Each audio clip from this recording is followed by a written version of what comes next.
All right, joining me on the show today, we are getting so close to the college football season getting here, and we do count week 0 on the Phillip Jordan show. But I am joined by Adam Spencer. You can check him out over at Saturday on South, among other locations as well. And Adam, I appreciate you coming on the show. I feels like I always reach out to you like a week or two before college football season starts when we're in this time of year, but appreciate you coming on.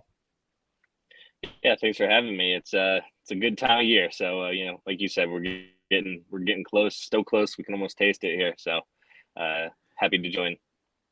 Oh yeah, absolutely. Always glad to talk to you. All things SEC college football related stuff, and it's it usually this is the time of year I think most people are like doing previews, teams and stuff like that. But it's been the realignment talk, and really it hasn't hit the SEC outside of Greg Sankey's comments on the Paul Feinbaum show last week. But what's been your whole take at this last month, really, with all the realignment in college football?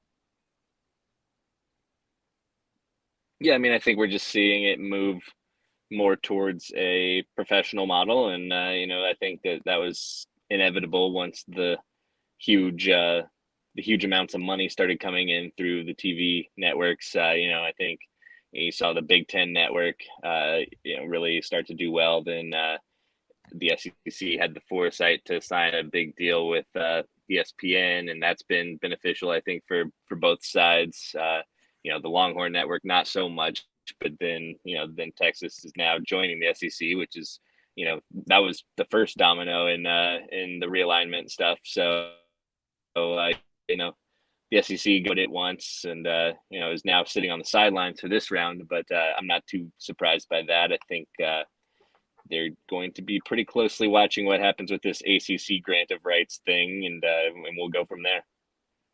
Yeah, and that's the thing too. It's like Greg Sankey, said on Fall Bomb, trying to kind of say we're paying it. Basically, I'm not saying word for word what he said, but paying attention, but we're not recruiting. Basically, what he said. Oh, it feels like though if the SEC was to expand, which you have to assume they will at some point. Like you said, it's got to be ACC. I know everybody talks about Florida State, Clemson, maybe North Carolina or Virginia schools. That kind of where you see like if the SEC was to add teams, that's probably the best route.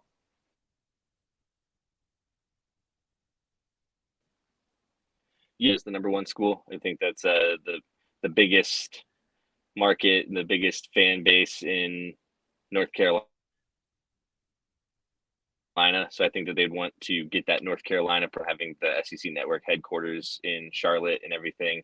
I think that that's a big prize there. And then I think you could sort of fill in the rest. Do you want Florida State's probably a no brainer there too, just a big brand, lots of fans, stuff. Then maybe if you have two spots left, then maybe you're talking like two of the Miami, Clemson, Virginia schools. They might prioritize Virginia just for the expanding the footprint, but I just don't expanding the footprint is as important these days. You know, I lived out in California for 5 years and just recently moved. You go to a sports bar in California, like none of them have the Pac-12 network, and most of them have of the week. You got Gary Danielson and Brad Nessler on the main TV anyway. So you don't need to pick up the scraps and add Cal and Stanford to be popular if you're the SEC out west. Like you're already popular out west. So just focus on your brand, pick the schools that make sense, and make the conference better in the revenue sports, and go from there. And I think that we'll see Sankey be patient as the ACC sort of figures out what its future is. Yeah, it's interesting looking at Greg Sankey. He is the most experienced commissioner of all these guys. I guess he's just kind of, hey, let me just look back, see what's going on before we do anything. I know it. You a lot of time in the past on Twitter, so if you put out your quarterback rankings, just rankings of other stuff in the conference, and I look at the SEC going this year, I think it's a good roster of quarterbacks, but it's kind of like interesting. Like, how do you pick who's the best one? I mean, Jaden Daniels is the guy that first team preseason All SEC. But for you, when you look at the conference, when you look at the quarterbacks, who are the guys that stick out for you going into this season? Yeah, I mean, I think you're right that it's a deep class, but it's maybe not. You don't have the Bryce Young, you don't have the Joe Burrow, you don't have the Cam Newton, you don't have these guys that have been like no brainer number one guys in yet. You do have some interesting newcomers, and you have some solid guys who could take a step forward. I mean, I think if you're looking at guys who have been around who can take a step forward, then I think Jaden Daniels is right up there. KJ Jefferson, take your pick with either of those, because either of those guys could be the best dual threat quarterback in the SEC this year. Then you have, I'm really high on Devin Leary at Kentucky. If that offensive line improves from last year, I think Devin Leary has the potential to be a first round type talent if he shows out this year in Kentucky. So, I'm a little higher on him than most. Spencer Rattler's there. If he plays the way he did the last 4 games of last year, he'll be a potential day one or day two selection in the.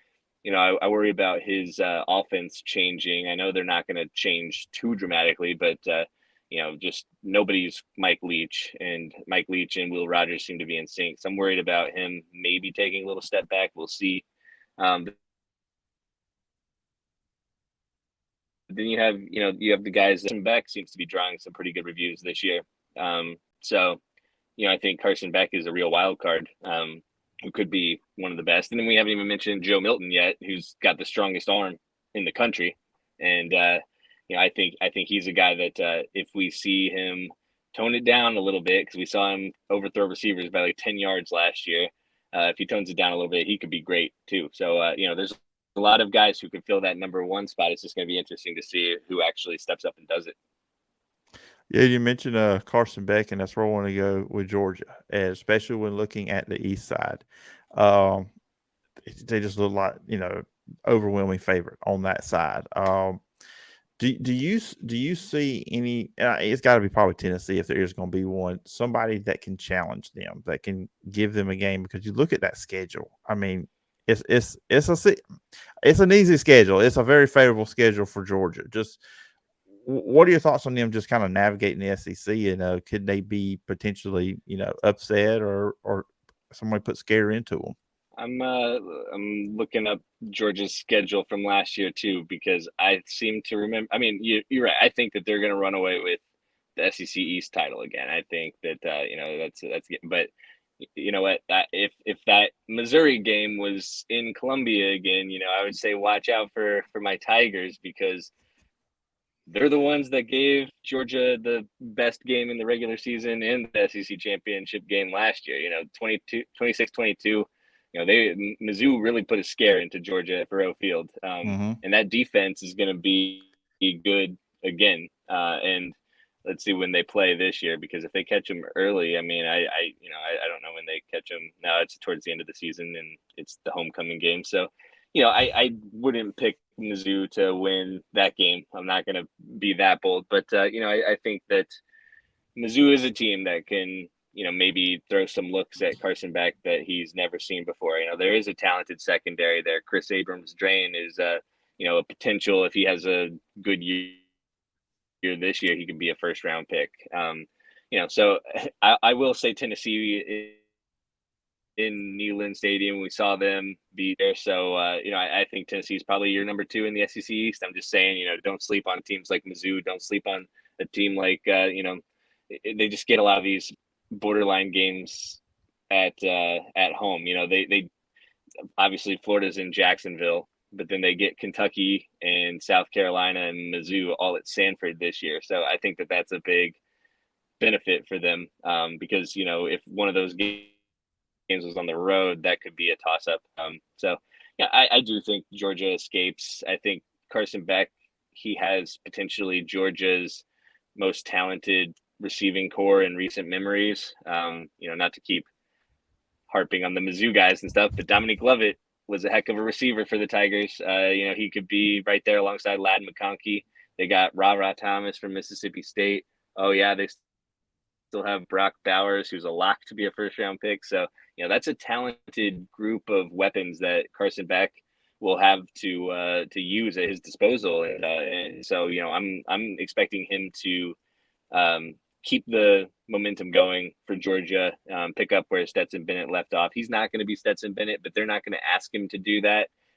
So, he's got all the talent to make the play. So I expect Georgia to continue to roll, but, don't expect them to get through the season without a scare, at least. Yeah, I was gonna bring up the receivers because this is probably the best receiving group they've had since Kirby's been the head coach there. I mean, just the depth they now have there. I mean, A.J. Mitchell had he went to Texas, because this room was getting loaded. So that's one. Just think if he was still there. I mean, how low? And then, like you said, you got Brock Bowers, and now Yeah. you play Georgia. You got to worry about these receivers on the outside, and if you focus too much on that, okay, Brock Bowers is going to just run through the middle, and then vice versa, you double team him. You got one-on-one coverage on the outside. I mean, like I said with Carson Beck, just distribute the ball. I mean, the weapons are there. I mean, this team and running backs, they're loaded. They've got good, talented running backs, a stable of them too as well. I mean, I kind of wonder, as good as they were offensively, numbers wise, I wonder if they'll be even better now just with what they have added. I am a bit concerned. It is tough to replace a coordinator like Munkin. I think that, just that continuity with quarterback and offensive coordinator that they've had the past couple years has been very important. And I don't want to undersell that. But yeah, I think that it is possible that, they could be a really, really good offense again. I don't know if they'll be as good just because of the continuity stuff, but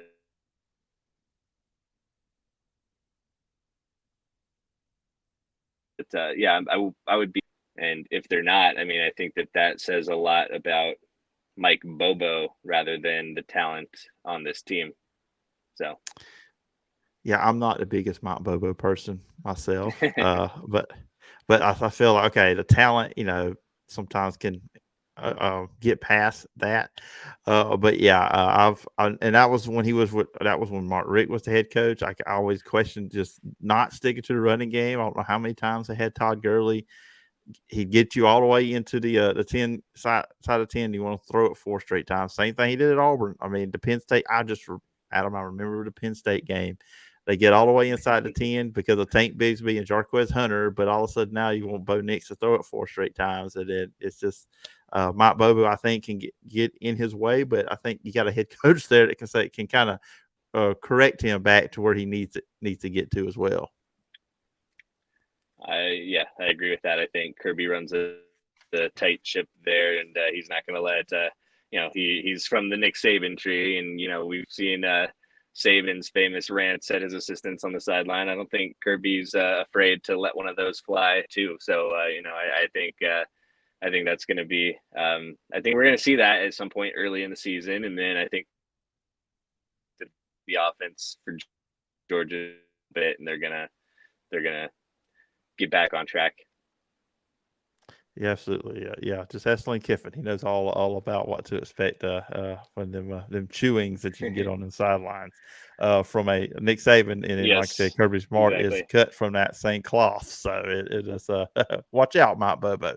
I guess if you get out of line, the West. Um, I'm a believer in LSU again, but where are you on that? Are you Alabama or are you LSU in the SEC West? Yeah, I mean, I picked, just staying consistent here. I picked LSU because they have continuity at offensive coordinator and quarterback, and I just think that is so important in a game as constantly changing with so many roster changes and stuff that we've seen in college football and recent portal and stuff. I think that having the OC come back, having the head coach come back, and having all SEC quarterback come back is just so big. So I give them the slight edge for that, even though they have to go to Tuscaloosa. That Alabama's going to have to really figure some stuff out in a hurry. They need to figure out who their quarterback is. They need to figure out what Tommy Reese's offense is going to look like. They got to find a couple of receivers because last year their receiving core was not championship Mm-mm. level. I'll say that much about it. That's going to be very important.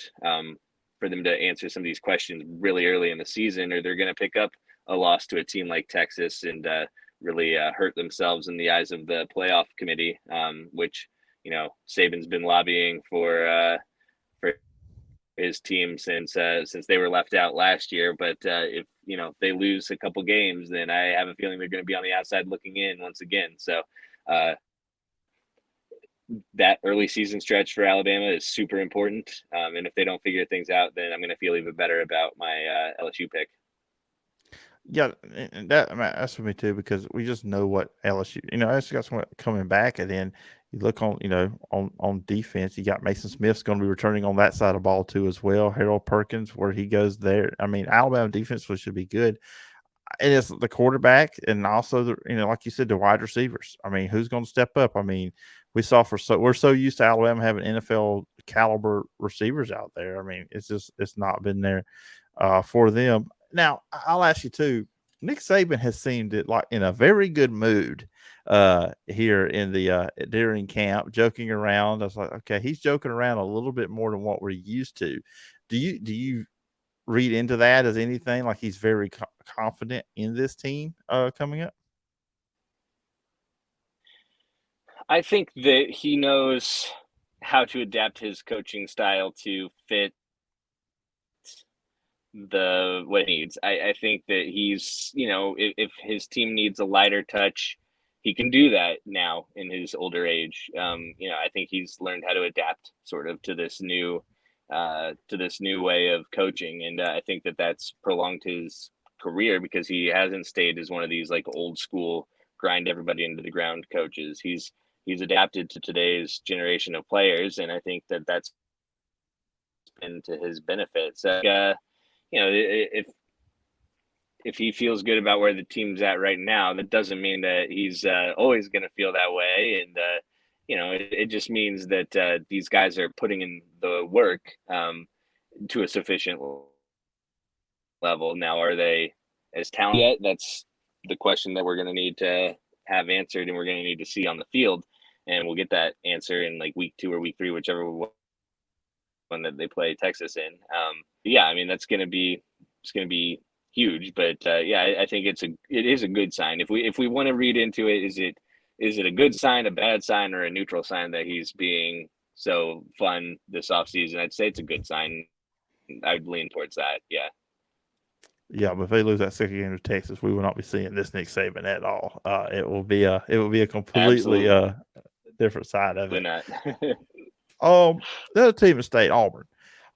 Hugh Freeze has got some momentum, especially on the recruiting side for the 2024 class.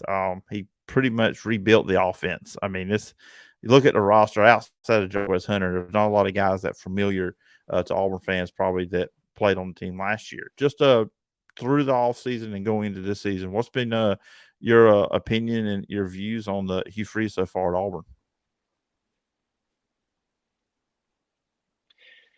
Yeah, I mean, I think that it's going to be important for us to not make any grand statements after Hugh Freeze's first year. Like, I know Auburn just got into trouble with this after Brian Harsin had a rough first year, and then by the end of year 2, he was gone.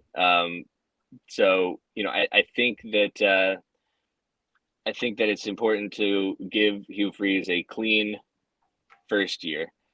He's sort of made his stance clear, though, by bringing in Peyton Thorne, that he doesn't think Robbie Ashford is the QB of the future. And, I think most Auburn fans would probably agree with that. He's brought in he's brought in Thorne, he's brought in some receivers, Shane Hooks, he's brought in Jair Shorter, a couple other guys. I think that those guys are going to be important pieces of what they do. He brought in Fairweather, the tight end.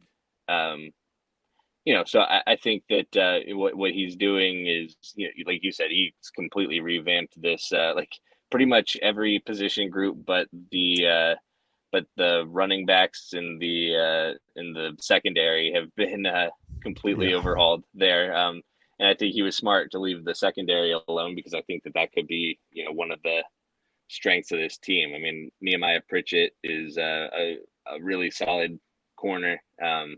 I think Jalen Simpson's a good safety. I think you got DJ James there, who's a good player. So I think that they have the potential to have a strong secondary. And I think that that Freeze was smart to realize that. But this team is going to be judged by its offense, and Auburn fans want to see the ball thrown a little bit more, and and I think that they have the talent to improve this year. Now, what does that improvement lead to? I don't know. Are they going to upset either Georgia or Alabama at home? I doubt it. I won't say never because crazy things happen in Jordan-Hare Stadium, but I think that this is a situation where you have to wait until year 2 to properly evaluate Hugh Freeze. Yeah, he's been vocal about that to the for the fans to kind of not lower expectations, but to be patient with them. Right. Oh, last thing I'll ask you, then I'll let you go. Texas A&M. This is an interesting situation, I think, with Jimbo Fisher and then, of course, Bobby Petrino. We know this team's talented. They've got talent all over the roster. I feel like if they win this year, it's going to be in spite of their head coach, not because of him. And Bobby Petrino might get a lot of the praise. What's your thoughts on that dynamic coming into the season, and could they be that third team in the West? I think they have the talent. When they got that recruiting class a couple years ago, that was elite last year's freshman. I said that's such. I predicted that this is a team that I predicted them. I went ahead and penciled them in as my 2024 national champions. I'm not sure. I'm not backing off that take. I'm not sure I'm feeling super great about it right now, though. But I think that you see the top end talent there. You have Connor Wegman, who's I think going to have a breakout season. And we didn't mention him in the quarterback thing because I knew you were going to ask me about Texas A&M. So I think I think he's a guy that could really be just like a wow factor breakout guy this year. Evan Stewart, proved last year that he can make some big plays. This is their last year of Anaya Smith, so he wouldn't be around for a 2024 title run if they do that. I think that they have a couple of interesting options in the backfield and Daniels and Moss. They have a really good offensive line that's overall young. They're going to lose Layden Robinson this year. They have a defense that's overall pretty young. They could return almost everybody from that defense in 2024. So I think that this year it's going to be more about not finishing 5-7. It's going to be, can you get to 8 wins?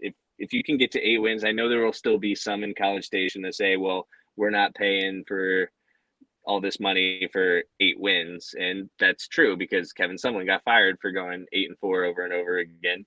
But you got to improve. You got to take the step before you take the next step. And, you can't just go from 5-7 to the playoff, I don't think. So this year is going to be a big year for Wegman to really have a breakout year and just show that that he's a quarterback that this next year's crop of transfer wide receivers wants to play for. You keep Evan Stewart around, you build a couple of you replace Anaya Smith at the top transfer. So if they can show that they can finish, third, I'll even settle for fourth in the SEC West this year, then I think that is really important for them. I think it'll take a little bit of heat, not all the heat off of Jimbo Fisher. And I think Bobby Petrino needs to have a big year. I think he's capable of it. He's a really solid play caller. But it's just going to be interesting to see how that dynamic works with Jimbo Fisher. But I think we're going to see a much more positive year out of College Station this year. Yeah, I just want to know how Jimbo Fisher's going to react to not being the one calling the plays. He's so used to doing that. I don't know if he knows what to do as the CEO type and not the one calling the plays. I think we're going to see one situation where he overrides something from Bobby Petrino and they get into it on the sideline and it'll be ugly and then they'll figure it out and they'll get on the same page again and then I think there's going to be a tension there, but sometimes tension is good. You saw what happened with Nick Saban and Lane Kiffin. They won a national title game and almost made it to another together before things sort of fell apart and Lane was out the door to FAU. But they sometimes tension can be healthy for the team at large. Yeah, so it's going to be interesting. That's one of my favorite things I'm looking forward to this season. I just can't Absolutely. see how those two coexist. But Adam, this is fun. Always glad to have you on the show. Talk all things SEC. If the listeners and viewers want to check out online, where can they find you and all the work you're doing? Yeah, just head on over to Saturday Down South. We'll have everything covered for you this football season. Go to Saturday.football to sign up for our newsletter. And I'm on Twitter or X or whatever at Adam Spencer 4. You can find me there if the site still exists. Yeah, that's it. That's it. Whatever they're calling it this week, go follow Adam over there. And once again, Adam, appreciate the time and look forward to doing this again sometime down the road. Sounds good. Thanks, Phil.